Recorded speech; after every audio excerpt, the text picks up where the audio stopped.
దూసుకొని పోనని ఆయన తల్లి అయిన మరియతో చెప్పారు. ఇక్కడ మనం చూసినట్లయితే సిమియోను గారు ఎప్పుడో యేసు ప్రభువు చిన్నప్పుడే ఆమెకి యొక్క మాటను ఆయన చెప్పి ఉన్నారు. ఏంటంటే, నీ హృదయంలోనికి ఒక ఖడ్గము దూసుకొని పోవును. ఈ రోజు అదే ఖడ్గము ఆమె యొక్క హృదయంలోనికి దూసుకొని పోవచ్చున్నది. ఎంత బాధ చూడండి, ఖడ్గము దూసుకొని పోవటం అంటే ఎంత బాధ. మనం వివరించగలుగుతామండి? వివరించలేదు. ఏమి చేయలేని నిస్సహాయ స్థితిలో ఉన్నది ఆమె. ఈ విషయం ఆమెకు ముందుగానే తెలుసు, కానీ ఇప్పుడు ప్రత్యక్షంగా ఆ యొక్క సిచ్యువేషన్ నుంచి ఆమె వెళ్తున్నది. ప్రసవ వేదన కంటే ఎంతో భయంకరమైన శిలువ శ్రమ చూసి ఆమె ఉన్న నిస్సహాయ స్థితిలో కన్నీరు మున్నీరవుతున్నది, అక్కడ వెలిపిస్తున్నది.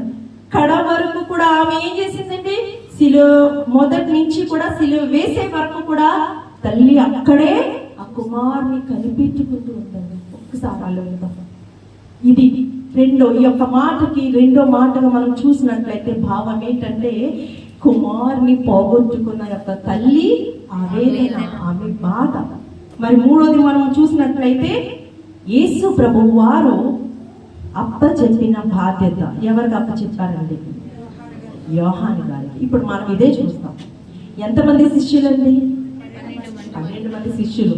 ఒకరైతే మనకు తెలిసి ఇస్కరియోతు యూదా గారు, ఆయన సిలువ వేయకముందే ఆయన వెళ్ళి ఊరేసుకోవడం జరిగింది. మరి మనం చూసినట్లయితే ఇప్పుడు ఎంతమంది? 11 మంది. పేతురు గారు కూడా యేసు ప్రభు వారితో ఎంతో చనువుగానే ఉన్నారు. అవును కదండి? దేవుడు వాళ్ళని మాట్లాడి వాళ్ళతో మిమ్మల్ని మనుషులు పట్టే జాగ్రత్తగా చేస్తారు. ఎంతో ఆయనతో ఉంటా, ఆయనతో తిరుగుతా, ఆయన చేసే అద్భుత కార్యాల్లో కూడా పాల్గొనుట, ఆయన గురించి తెలిసిందంతా వీళ్ళకంతా తెలుసు. వీళ్ళకి తెలియకుండా ఏది కూడా మరుగుగా లేదు. అయినప్పటికీ కూడా అక్కడ మనం చూడొచ్చు ఎంతమంది శిష్యులు నిలబడ్డారండి ఆయన దగ్గర. అసలు వేసేటప్పుడు ఎంతమంది శిష్యులు ఉన్నారు? ఒక్కరే కనిపిస్తున్నారు మనకి. యోహాను గారు ఒక్కరే కనిపిస్తున్నారు. దీన్ని బట్టి మనకి ఏం అర్థమవుతుందంటే, మన మాయలకు అందుబాటులో ఉండాలని దేవుడు మనకు పని అప్పచెప్పాడు. అంటే మనం ఆయనకు అందుబాటులో ఉంటామని దేవుడు మనకి పని అప్పచెప్పడు. కానీ ఎవరైతే దేవునికి అందుబాటులో ఉంటామో వారికి ఆయన పని అప్పచెప్తాడు. అంటే ఇక్కడ ఎవరు అందుబాటులో ఉన్నారు? యోహాను గారు. అంతేగాని యోహాను గారు మీరు నాకు అందుబాటులో ఉండడానికి కాదు. ఆయనే ఆయనకి అందుబాటులో ఉంచుకున్నాడు. మనం ఎంతమంది ఆయనకి అందుబాటులో మనం ఉంచుకోవాలండి. మనం దేవుడి కోసం నిరీక్షణ కలిగి ఉండాలి.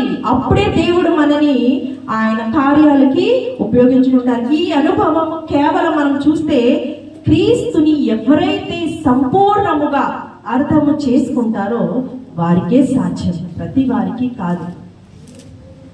అదే విధంగా మనం చూస్తే యోహాను గారు క్రీస్తుని సంపూర్ణముగా అర్థం చేసుకున్నారు. అవును కదండి? దీన్ని బట్టి మనకి ఇక్కడ అర్థమవుతుంది ఆయన్ని సంపూర్ణముగా అర్థం చేసుకున్నారు. కాబట్టి ఆయన సిలువకి చాలా దగ్గరగా ఆయన అందుబాటులో ఉన్నారు.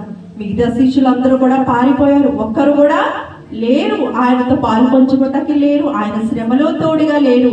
ఆయనతో ఉన్నారు 3.5 సంవత్సరాలు ఆయనతో ఉండి కూడా వారు ఆయన దగ్గర ఆ సమయంలో లేకపోయింది. అయితే మనం చూస్తే ఆయన తల్లి, కొంతమంది స్త్రీలు, మరి యోహాను గారే అక్కడ ఆయన విడిచిపెట్టకుండా ఆఖరి వరకు ఆయనతో ఉన్నారు. అందుకే దేవుడు యోహాను గారికి ఒక గొప్ప ప్రత్యక్షతను దేవుడు ఇచ్చారు. ఎంతమంది తెలుసండి? ఎవరు అంటే ఆ శిష్యులలో ఉన్న వాళ్ళందరికన్నా ఆయనకు ఒక గొప్ప ప్రత్యేకతను దేవుడు ఇచ్చారు. అది ఏంటంటే, ఆయనకి ప్రకటన గ్రంథాన్ని వ్రాయటానికి పద్మస్ అనే ఐలాండ్ లో పరలోక రాజ్యము గురించి అంశాలు ఆయనకి చెప్పడం జరిగిందండి. ఆ గొప్ప బాధ్యత, ధన్యత దేవుడు ఎవరికి ఇచ్చారండి? యోహాను గారికి ఇచ్చారు. మనం ఎప్పుడైతే యేసు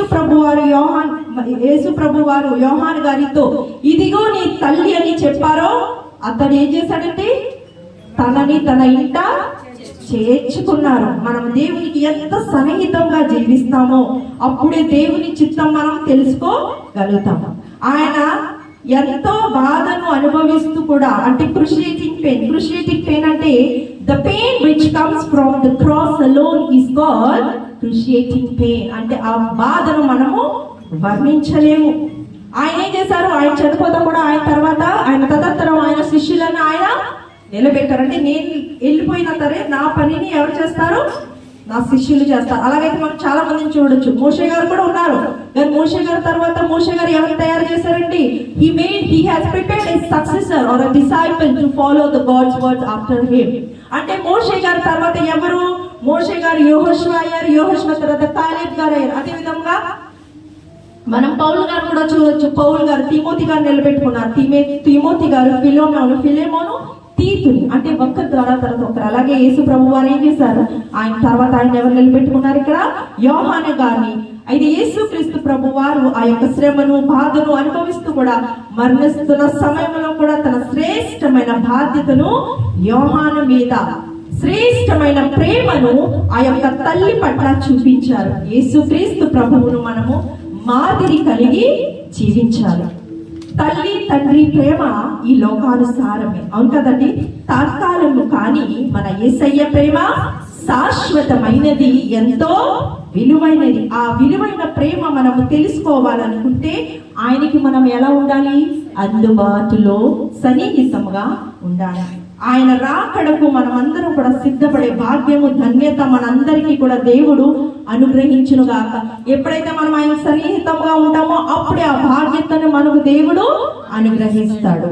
దేవుడి యొక్క కొద్ది మాటలు, 3వ మాటను దీవించును గాక. ఆమేన్. మహాపరిశుద్ధుడైన దేవా, మరి యొక్క మొదటి మాట, 2వ మాట, 3వ మాటలో కూడా దేవా మీరు ఉండి నాయన మీ యొక్క మర్మాలను తెలియజేసినందుకు మీకు లెక్కలేని వందనాలు, స్తోత్రాలు సమర్పించుకొచ్చున్నాను యేసయ్యా. మరి ఇక మీదట 4వ మాట, 5వ మాట, 6వ మాట, 7వ మాటలు కూడా మీరు ఉండి ఈ యొక్క సంపూర్ణమైన మాటలు, అమూల్యమైన మాటలు, మీ యొక్క ప్రేమ మాటలు మా యొక్క హృదయములో వెదజల్లుతున్నారని నమ్ముచున్నాను యేసయ్యా. స్తోత్రం ప్రభా.